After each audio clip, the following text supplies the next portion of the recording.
Yep, so car 30 of Douglas and Mike Conway. Green flag, green flag. Right of screen, we'll be starting from pit lane. So here we go, at the front of the grid. Sebastian Bourdais in the championship leading car. There's Mika Salo next to him. Behind them, Graham Rahal and James Hinchcliffe. Hinchcliffe got a pretty good start, but now he's stopped dead. He's stopped dead and he's been run into straight up the back from Lucas de Grassi. And there's more carnage. Oh my goodness! That's Ricky Taylor in the second Fujitsu car. It was Tonio Liuzzi that made the contact. Car 33. Red flag, red flag. Just require the cars to just stop at pit lane entry, just adjacent to pit lane entry, while we just sort out this incident on the starting grid. Cars strewn everywhere. Car 33 on its lid. That's Ricky Taylor. And the rescue crews get to him quickly.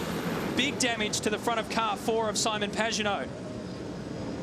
Tonio Liuzzi also into the wall. He's over there on the right-hand side. They had nowhere to go, Matt. So the Hinchcliffe start promulgated all the drama. Well, and surprisingly, it looked to me as though he got a good jump. I mean, he got off straight away, but then he's just stalled it completely. That's right. So that second phase of the start, a car bogged down, he didn't move away, and then that was the start of lots of contact. So let's see who goes through. Bourdais there, Salo's there, car 15 of Rahal's there. So we've got about 5 or 6 cars on the front straight here. One upside down, great. Good to see him out. Ricky Taylor. Up and out. Simon Pagenaud also out of car 4. Great reaction from the crowd there. Very hard to get out of the cars, even at their best. But when you're upside down and the window net gets caught up in the belts, when you undo the belts, you fall on your head. And this is how it started. Have a look at the Fujitsu Commodore. It slows down. So then that was immediate contact. Liuzzi into the back. There's Pagenaud into the back of him. He flicks to the other side.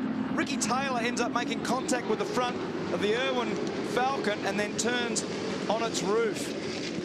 And that just shows how fast the cars are in such a short period of time. That's right. This is 1.5 ton of V8 Supercar. Now watch this.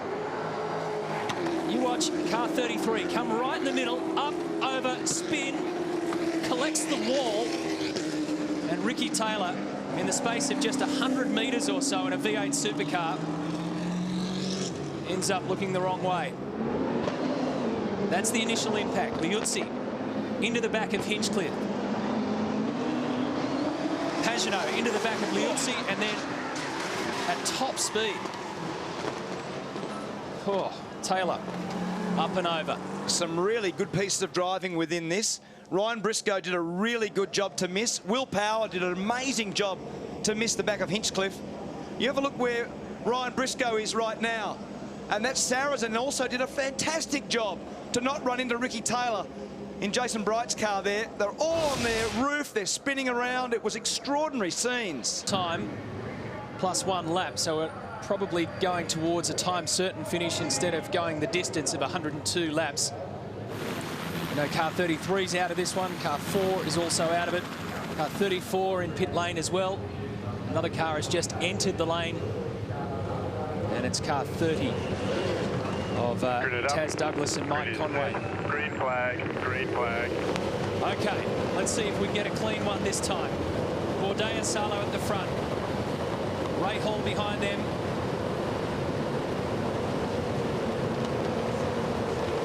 Yep, a jumper. We had a jumper. Nicolas Minassian. He jumped and then stopped. But thankfully they... Oh, another one! Another one! Exactly the same. Unbelievable. Car 11, Franck Montagny, is a 3-wheel deal at the moment. So Minassian went to jump the start. Red flag, red flag, red flag. Same procedure as prior. We need the cars to stop towards the back of the grid. So the key here is car 14. Are you okay? Are you okay? With big damage to the left-hand side, and for a split second I thought he was going to get away with it. but he jumped. He went early, and in a carbon copy of what happened to Hinchcliffe, he got bogged down on the second attempt. Good jump. Watch this now. So look for car 14. And oh, there was actually two in front. Oh, have a look. Look at the chaos. Oh, that's when we thought everyone was going to get by. But Frank had nowhere to go. He was actually going quite fast by that stage. A lot of damage to the rear. Ryan Briscoe will be thinking this is a war. I've just had two starts. I've got blokes going everywhere. So Frank he was unsighted. That was the thing, Scafey. He was unsighted there, and he thought that there was a little bit of room to move on the left-hand side. It just plucked the wheel off it straight away, and this could have been so much worse for Nicolas Minassian especially, who's stuck stranded in that car on the grid. Look at the yellow flags. Everybody's doing their duty well. But when these things are moving at this pace, in this narrow laneway that is the starting grid on the Gold Coast, this is what can happen. Watch this. He'll arrive here now. See, he just has a little look on the left. And before you know it, we've got another red flag. Matty, just with Frank at the moment, and Frank just checking off with the medical crew that you're okay. Physically, how you feel after that? Nah, no problem at all. I mean, it's a shame.